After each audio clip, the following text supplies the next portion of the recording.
What's up guys?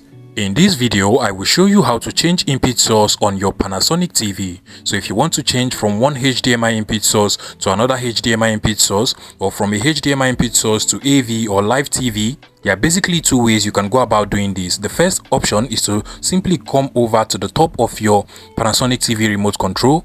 And at the top of your remote control over here, you can literally see inputs. That is basically the input source option. Now you have the option to press on the TV, which takes you directly to live TV or the AV option.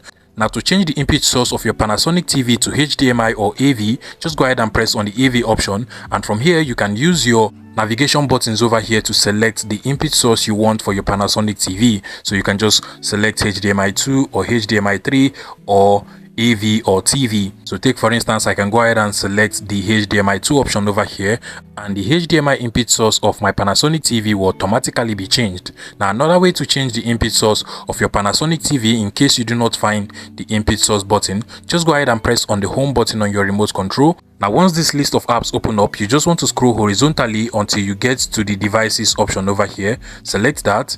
And from here, you should be able to find all of the input sources on your Panasonic TV. So you can go ahead and select HDMI 1, HDMI 2, HDMI 3 or AV for your Panasonic TV.